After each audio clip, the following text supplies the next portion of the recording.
Eric and Aiden here, Lady Agnes, Texas again. Today our project is going to be this well. This is our well, where it's actually on the property next door, and it's got it's just an ag well. So all we use it for is an ag well. It's only about a 300-foot well. I think we're pulling water about 100 feet. We only use it for an ag well, but last week we got a pretty good freeze, and either the tank froze or one of the pipes underneath the tank froze, so we're going to fix that. We've also got a shed, a little 4x6 shed we picked up at auction. You have to speak up. And we're going to put it, we're going to put that over the top of it to hopefully keep it from freezing again. I had some sacrificial moving blankets over the top of it to keep it from freeze. That's worked the last few years, with the intention of obviously putting the shed over it. But this time we had like a rain and strong winds, and they must have blown they must have ruined the thing, rotted it, and pulled it off, even though it was only on there for like a week. So I think maybe the bladder in the tank froze. But we don't really use the tank anyway. The tank is more just to balance out so the well isn't coming on all the time. If you just use a little bit of water, it doesn't come on. But every time we use this well, it's for an ag well. So we're filling a tank or doing something. So it's pretty much always, we don't really need the tank. So we'll probably put a bypass on it when we fix it, if the tank is still good. That way we can use the tank if we want, but we don't have to. But either way, hopefully we get it in the shed, get it out of the freeze. At some point we'll insulate the shed, but I think if we just put one moving blanket over it while it's inside the shed, that'll keep the freeze off of it. That's what we're doing. Aiden's doing some shredding here, trying to clean up around it. And then he's going to start putting on the shed, and I'm going to try to figure out what's going on with the well. Alrighty guys, so my dad's going to go work on the well, and we're going to focus on setting up this shed we have here. This is a Chinese shed that we bought. It is a 6x4 foot galvanized metal shed with skylight, or as the Chinese like to call it, a skillet. And it's 2 boxes. Again, 4x6 shed. Here's details on it right here. It's kind of a little hard to see. Let me clean it off for you.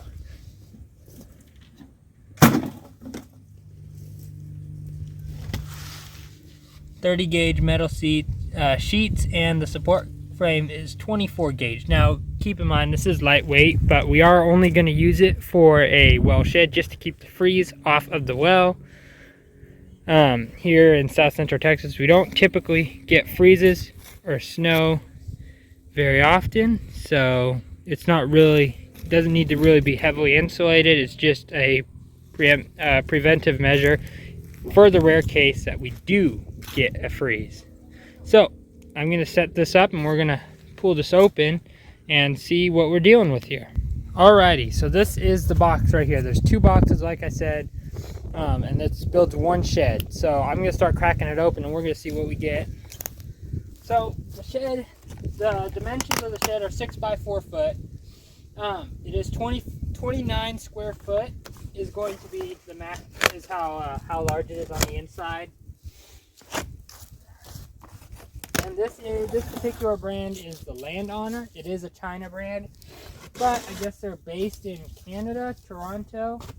At least that's what it says on the box. I don't know for sure if that's what it is, but you can tell the boxes are a little destroyed. We did leave them out in the rain once or twice maybe, but the boxes were already pretty damaged from shipping either way.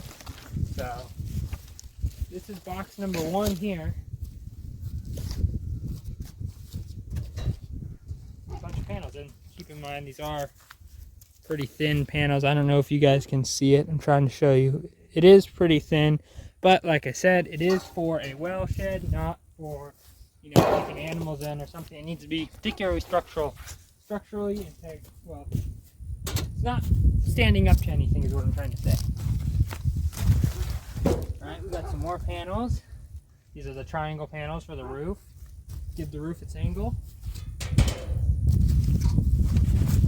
There's another one right there. I will say the paint quality does seem pretty nice. And then these are the roof. So this box, I believe, is all the roof stuff. Because these are all the roofing panels right here. Looks like there is 5 sheets of panels. Oh, nope, more than that. are probably 10 panels, I presume then.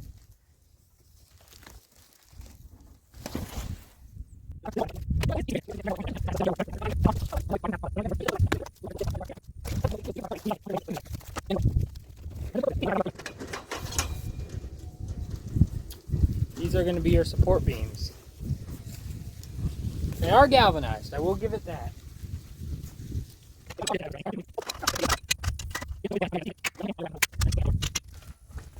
We actually have an instruction booklet, which is nice, and it's been in a bag, so it's all nice and preserved.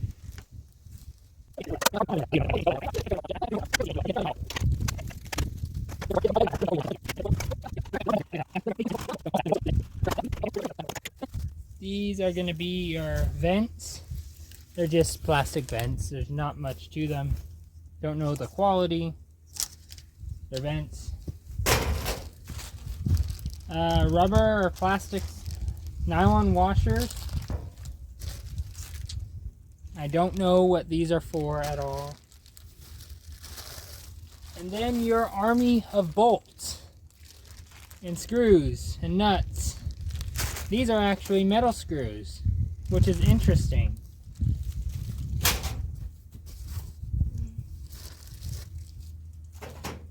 I did find one more loose nut in here, so I will have to go through and make sure that I find the bolt to that piece.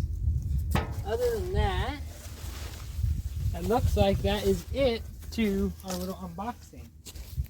What you're gonna see here is me consulting the instruction manual, and I'm gonna hopefully start putting this together.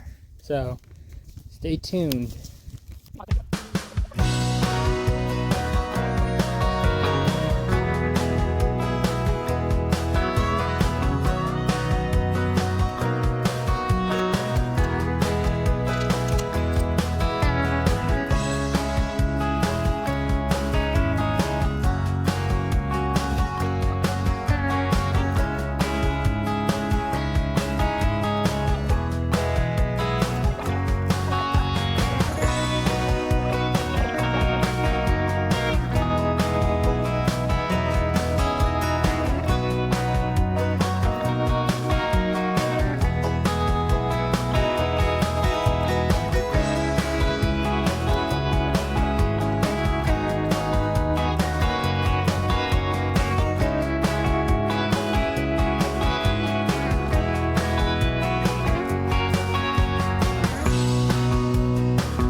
Hey guys, it's the second day on the project. I didn't get very much more recording in yesterday. We had a big cold front come in. So I got a few things to say about the shed. I'm not finished setting it up yet. I don't know if I'll have room because the door's back there. I don't know if I have enough room for the tripod back there. I might try and stick it in there and see if I can record putting the doors on. But so this shed kit came with flashing and other stuff like that, and with the instructions at the step of the flashing, the instructions became completely useless, and obviously the design did not work out. So a big minus to this was that The flashing design did not fit with the roof at all. It just didn't line up at all. So with that said, this is our progress so far. If we walk all the way around, there's the backside. And like I said, there's none of this white flashing on because the parts just did not fit together in any way, shape, or form. We tried, it was getting dark. We tried for an hour or two to get parts to fit. They do not fit. It just does not fit. They were manufactured incorrectly. I still got to put the vents on the roof there. So we just ended up bolting down because this kit, all the bolts in this kit, they're all self-tapping screws. So pretty much what they want you to do is just drill into the thing where it does. They got some punch outs, but not in all the places do they have the punch outs. You're supposed to just drill into the steel and get it to fit, which is Jimmy rigged for sure. But it has actually helped us at a few points in time with the assembly. And you can see these are all the little screws all the way down on all the joints, all the way up. Everything, all the construction up to the roof went smoothly. There's the well in there. The pipe broke. We still got to work on fixing that. Here's the inside. It's very basic and simple, very small. It's only a 4x6. The gaps we can always fill in, stuff like that. It's just meant to keep the frost off for the storm. But yeah, this is your frame pretty much. It's not thick. I mean, there's my hand to it, for example. I forgot what it is. A 20 gauge, I think. It's very thin, but for what we're having it do, I mean, it doesn't need to be structurally structurally super sound. Like I said, the vents. I'm working on putting on the doors right now. So yeah, also, I will say, you're gonna want one of these. Unless you got a 5mm wrench, you're gonna want one of these because there are different size bolts and pieces everywhere. See these bolts, for example, they're not the same as those self-tapping screws that are screwed directly into this frame piece. There are these little Phillips screws with 5mm nuts on them. And this wrench, this is a Harbor Freight, their Icon brand, adjustable wrench. It adjusts from 0 to, which this is metric by the way, if you are wondering, 0 to 50mm metric, or 2 inches from 0 as well. And this has made this project, oh my gosh, such a breeze. For all the Phillips, I've either been using that drill on the lowest setting or a screwdriver, which has not complimented my wrists at all to any standard.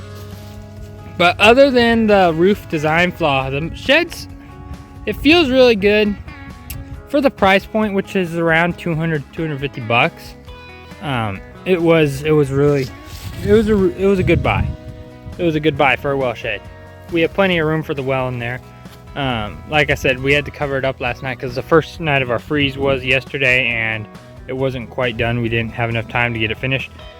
It did take me from 11 in the morning till about 7 in the evening to get it this far. If you were very efficient and you had multiple people, as you could see from the earlier in the video, I was by myself setting up some of the walls, which was in windy conditions, which was not a fun scenario. So I'm gonna quit talking. I'll see if I can set up the tripod and we'll get to installing the doors. And actually I could show you really quickly how the doors install. So inside here on this top flashing piece, if we come inside here, sorry for the shaky camera guys, if we come inside here, you can see there's just a little C channel right here, and pretty much if I come down over here, there are these little plastic rollers, I guess, that will fit inside here somehow. They'll fit inside there and they'll be able to roll in and out, and pretty much that's all it is. There's just a little channel down there that should keep it in line, and they're just gonna roll in here along there. So yeah, that's about it. I'm gonna see if I can set up a tripod, and we're gonna get to finish, at least I'm gonna get to finish building this, so stay tuned, guys. Okie dokie, so I was not able to record that last bit. It was just too tedious and difficult. And there's not really enough space with all these branches over here to set up a tripod, so this is it. This is the shed right here. There's the little vents on there. There's our little latch design for it. It's a small shed. We got the flashing on there. It's just extremely janky how they did it.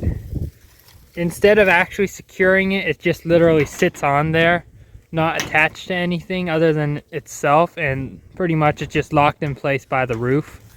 So, but we assembled the Chinese shed. Dad's over there struggling with the ladder. And it'll make a nice, good little well house here for us in the future, hopefully. We may insulate it at some point, and put some work into it. Maybe level it off around the pad, or put a little pad, a gravel pad in there in the summer. But for now, I'm going to call that. It's starting to get late again on the second day. And I guess we'll catch you all on the next one. Bye.